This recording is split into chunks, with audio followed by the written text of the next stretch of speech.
Friends, let's begin. Look, some of the people in the room have seen me speak before. I don't have gears. I just have worked passionately on this material. I'm really excited, genuinely excited to be here. So I'm just going to rip in. We're going to take a short break towards the end of the session to give you a quick stretch, but we have locked the doors. So let's begin. In the lead up to being here with you, I can in all sincerity promise you, I have been really praying for every single person in this room for weeks.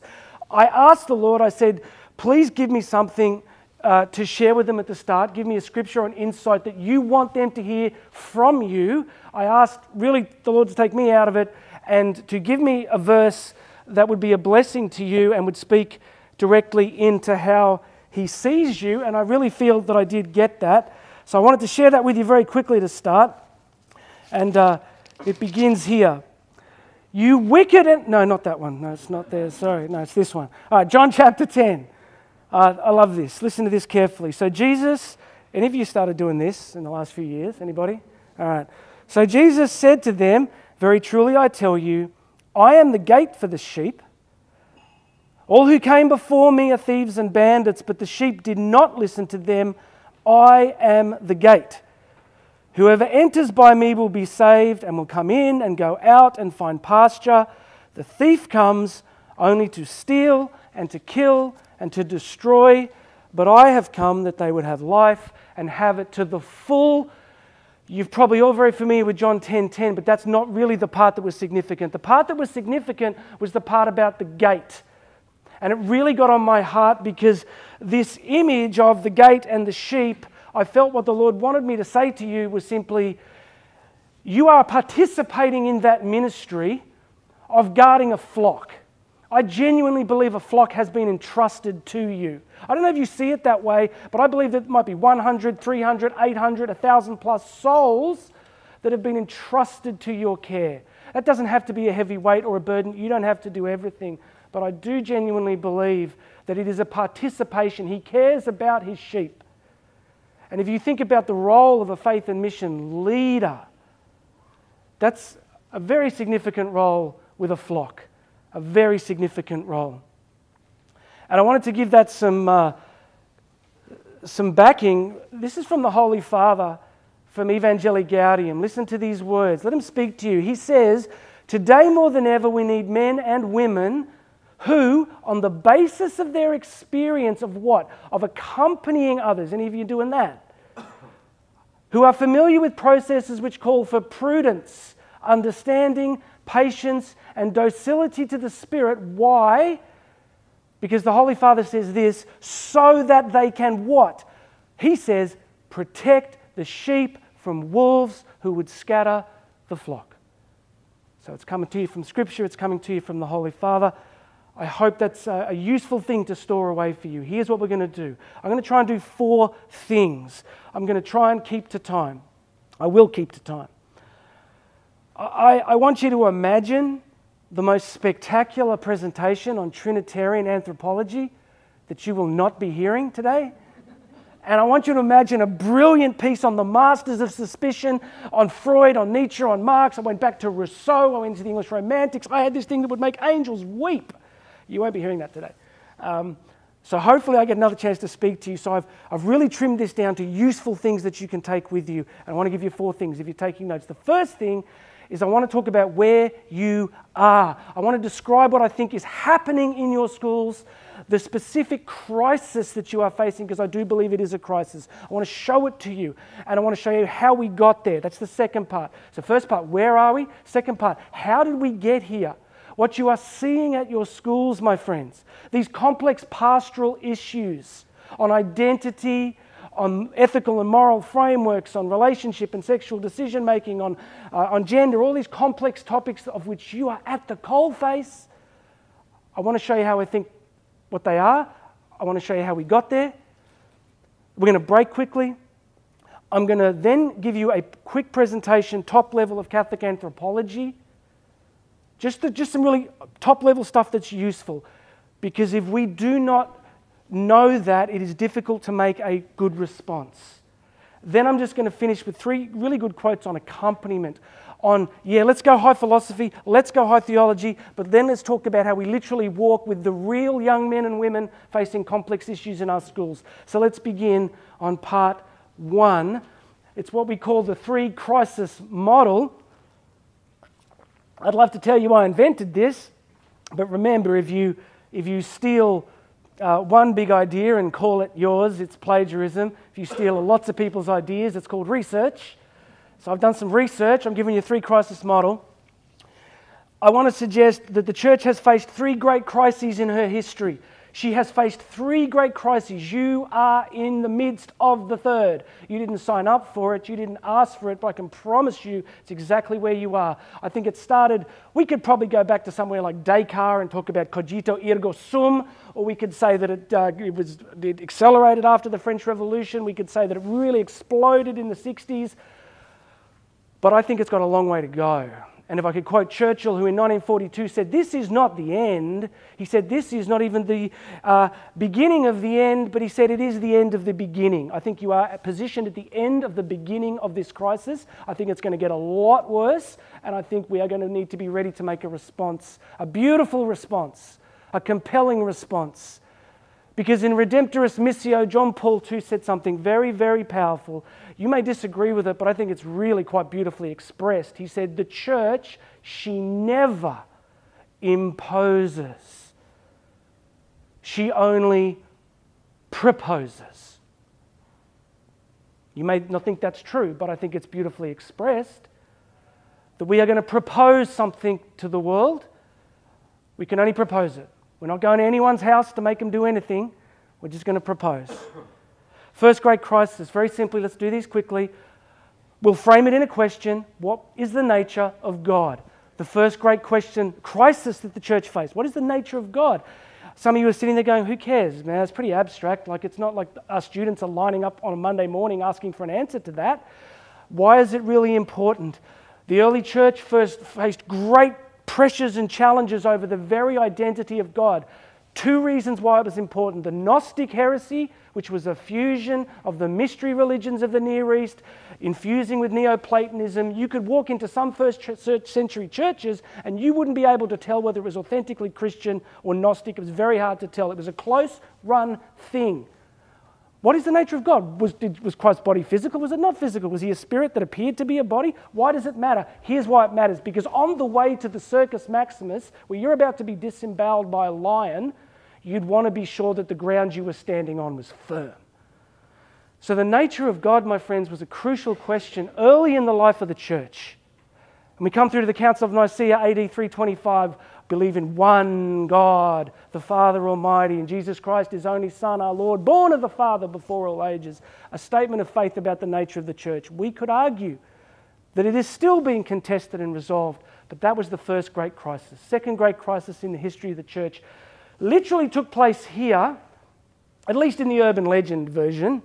31st of October, 1517, Martin Luther nails his 95 theses to the doors here of All Saints Church in Wittenberg. He'd actually sent them to the Archduke a few days before, but I think the PR team thought that this was a much better op, and this is the doors where the Reformation begins. Second great crisis.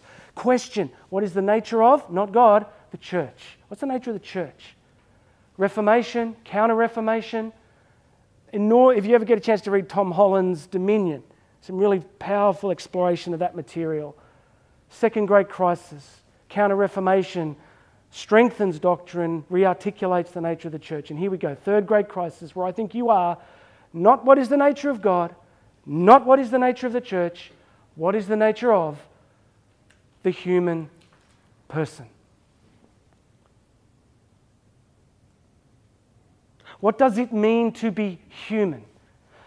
Does that not feel abstract to you? Does that genuinely not feel a little abstract? Ask yourself this question. In the last week, how many of your friends have you had a discussion with about teleology, ontology, philosophical anthropology, the nature of being human?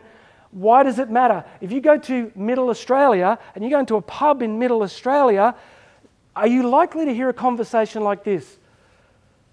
Good game last night. Yeah. What'd you do after that? Oh, I couldn't sleep, mate.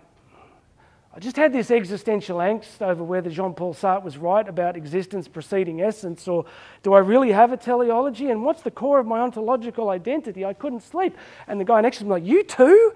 Like, you're not going to hear that conversation, right? From the average punter. So why am I showing it to you? Why does it even matter? Let me see what you think about this.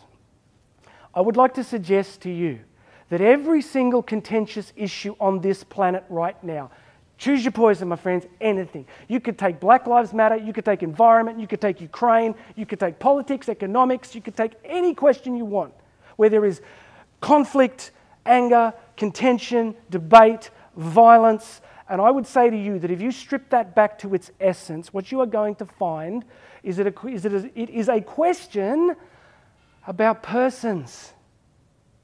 What should persons do? How should you treat a person based on the colour of their skin? Does it even matter? Should you use cluster bombs on civilians? You notice there's no arguments about cluster bombs being used against trees. What sort of environment should humans live in? Thank you, Lord, for the gift of reaction times.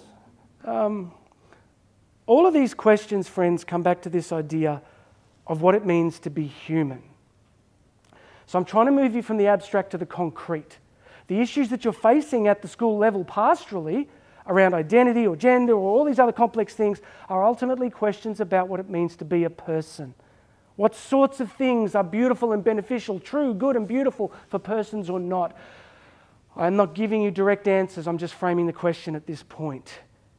So what we're going to look for, if you're taking notes, and I've prepared a huge thing of notes for you with every quote that I'm doing today is in there, but I'm not sure if I've mentioned this one in there. In John Paul II's Wednesday catechesis that became known as Theology of the Body, there's a beautiful phraseology in the 9th Angelus address where he says what we need is just 2 words. What we need is an adequate anthropology. We need an adequate anthropology. By adequate, he doesn't mean average or okay or just enough. He means a story about what a person is that is compelling and powerful and true. Because, friends, let me phrase it like this. If you do not have an adequate anthropology, you will formulate inadequate solutions. If you do not have an adequate anthropology, you will formulate inadequate solutions. So, let me make this even more concrete if I could. Here's a question when you look at this photograph. I took this a couple of days after Karen came home with our first child. We couldn't have children for 6 years. Then the Sisters of Life started praying for us. We had 1 child a year until we had to ask them to stop because it was just getting ridiculous. No, but it's a great blessing. 6 years waiting for this. Here's a question to you. What is Karen holding in her arms? Don't answer it out loud, but just think, what is Karen holding in her arms? Now, I don't know what just happened in your head. But I know that if Marx was standing here, Marx would say, well, it's a carbon-based bipod existing by chance in an uncaring universe. Now, there are ethicists who genuinely believe at the moment that a person is not a person until, well, they argue consciousness, which is a great problem when you're asleep. But now it's about utility and agency, the ability to make decisions. And they would say that until a child's 2 or 3, they don't have real agency, therefore, utilitarian ethics, they can be terminated. I'm not doing that talk today, but just asking a question. What's Karen holding in her arms? Now, this is what Karen was holding in her arms 2 weeks ago, turning 16, right? I'm not telling you what to think, I'm just showing you that what we think a person is very significant. So if you're taking notes, maybe I could frame it for you like this. What you think a person is will determine what you do or how you treat them. What you think a person is will determine what you do. Now we're going to move from the abstract to the concrete. But I wanted to give you 2 things. Are you ready? I'm going to give you 2 quotes. They're in the notes. The first one comes from a book called The Weight of Glory. It's It's from an author you would know. His name is Clive Staples Lewis, C.S. Lewis. So I'm going to give you these two quotes. What are they? They're two quotes about ideas about what a person is. You don't have to like them or agree with them, but I just want you to hear them and see how you respond to them. First one's longer, second one's super short. Here's the first one from C.S. Lewis.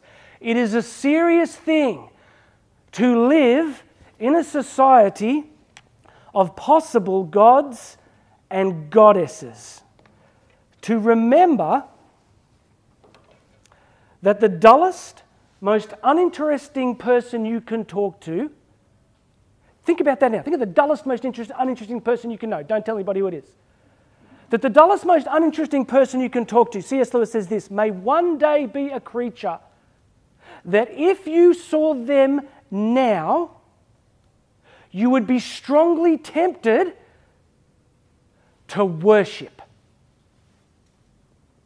Or else a horror and a corruption such as you now meet, if at all, only in a nightmare.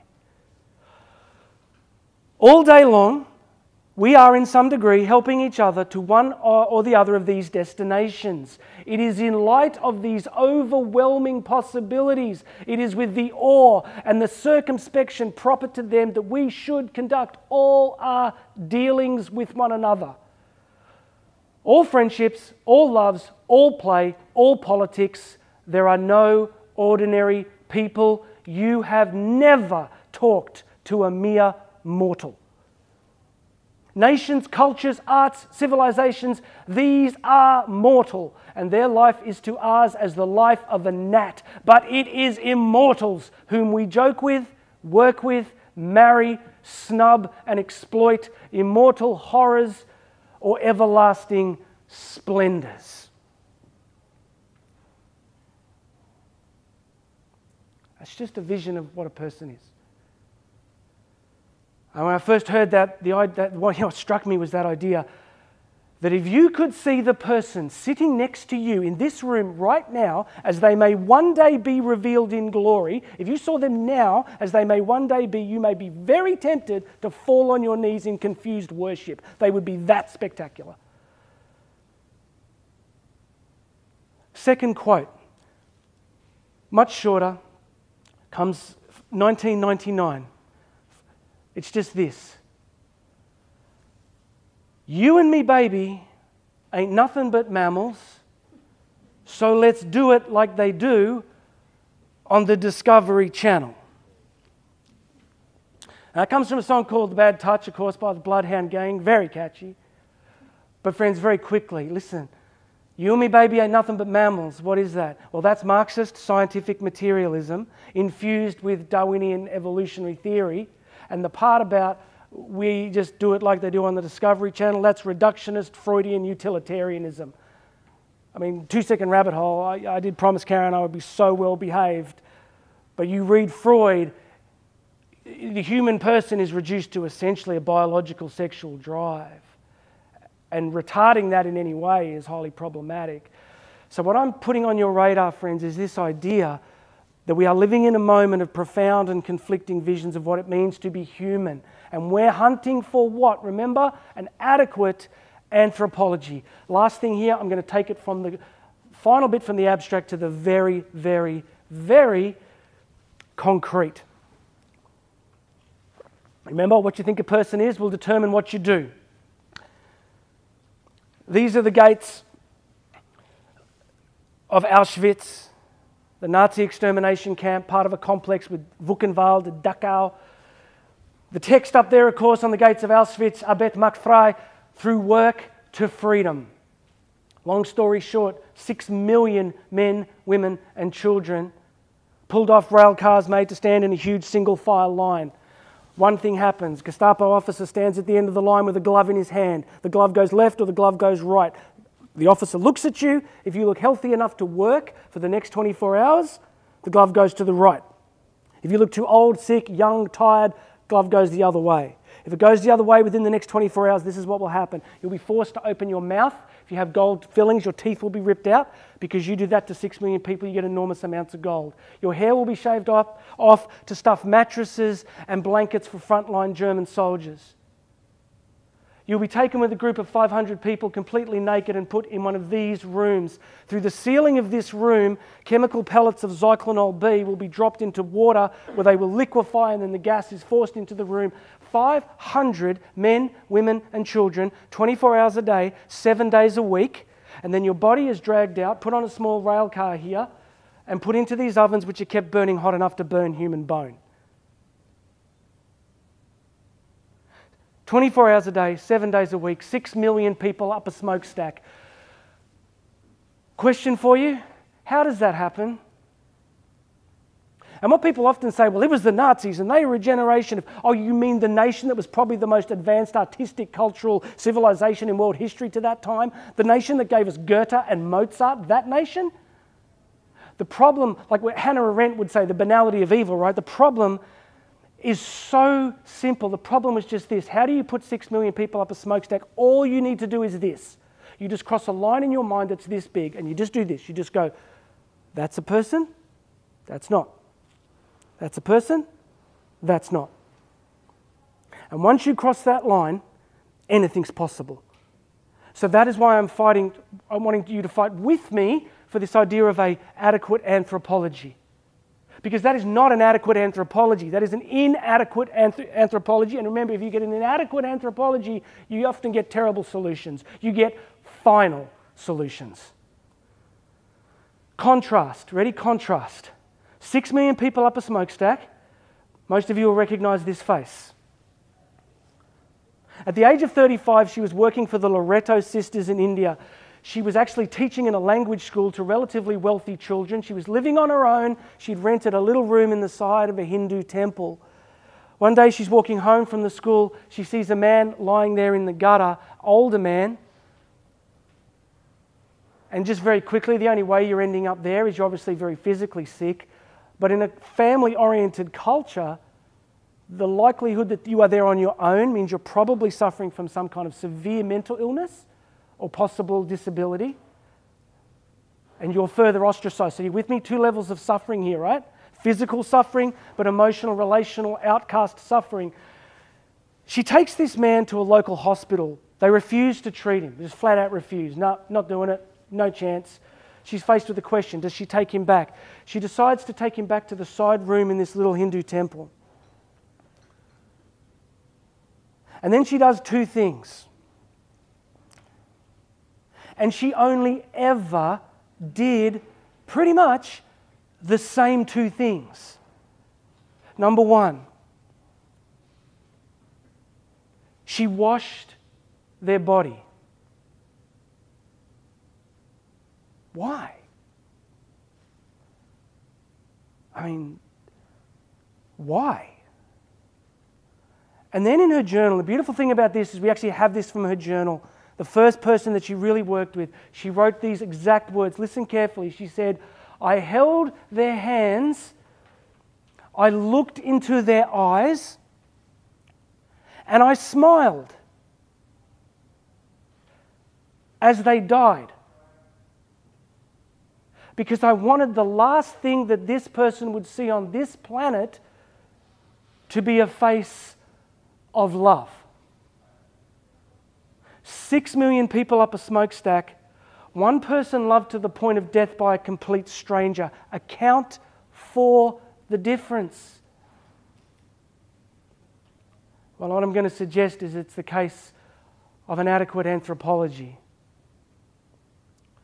Who is it that you teach, that you work with, that you marry, that you tuck in at night? What is that?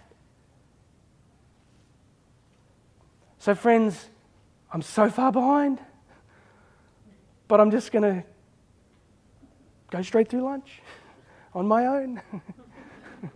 I probably would. How do we get here? Remember, first question, where are we? We're in a crisis of the person. How do we get here? 5 minutes. All right? Be really quick. I just have such an interest in this area, philosophy of history, philosophy of culture. I'm drawing here, if you're taking notes, on the work of Charles Taylor, whose seminal work, A Secular Age.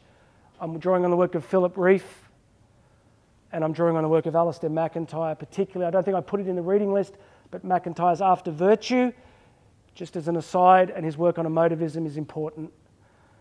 All right, friends, how did we get here? This is the storming of the Bastille, the apotheosis, if you would call it, a high point of the French Revolution, which was a bloodbath of profound, epic scale. But here's a comment, ready? The French Revolution was not the cause of the French Revolution. The French Revolution was not the cause of the French Revolution. A bunch of you looking at me going, oh, that's Jedi. I have no idea why he's saying that. Simply because no cause can be its own effect.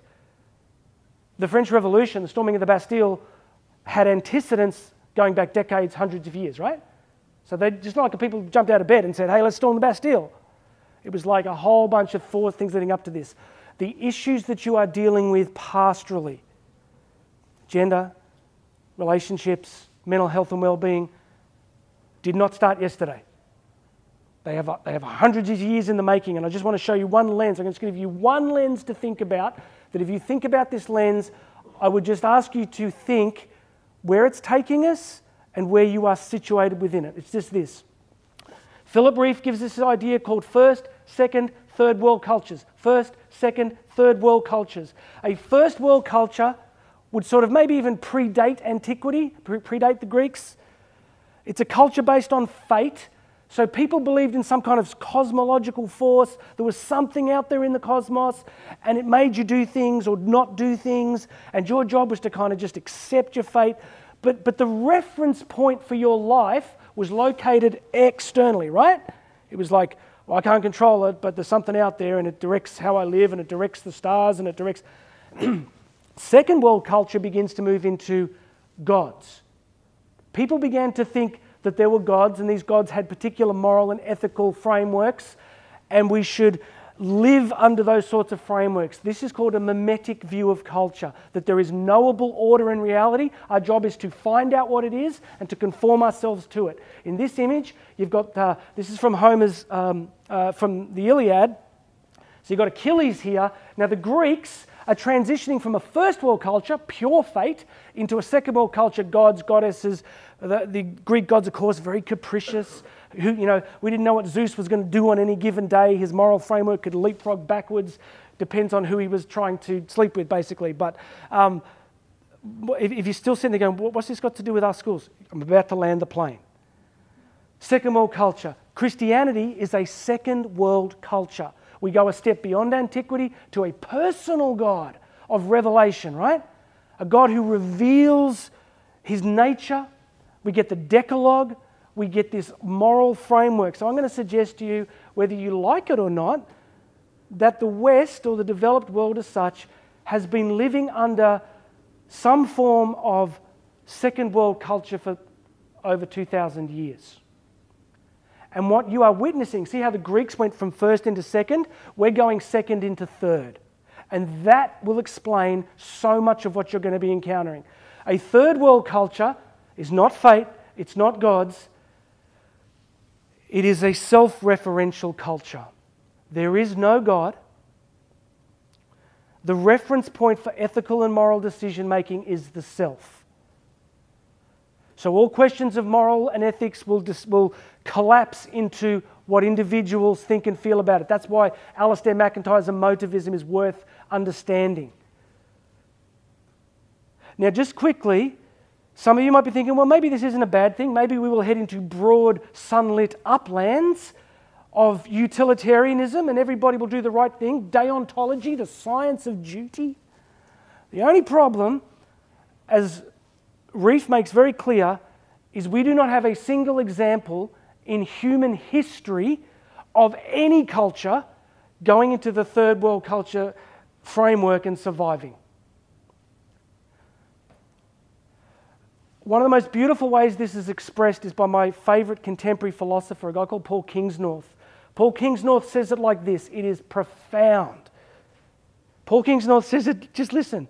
He says, there is a throne at the center of the cosmos. And whatever you put on that throne, you will worship and call God. Now, I can't speak for you, but I don't want to be on that throne. Ask Karen in the break. I have enough trouble getting through the day with my children, who I love dearly. I don't want to be on the throne. I never thought I'd quote this, but it's above my pay grade. So friends, when you think about these issues, now Pope Benedict so much of his writing was on this great single question, is what happens when we let go of some concept of objective knowable truth. Carl Trueman, who I put in your reading list, his book, The Rise and Triumph of the Modern Self, is very important. He just says this: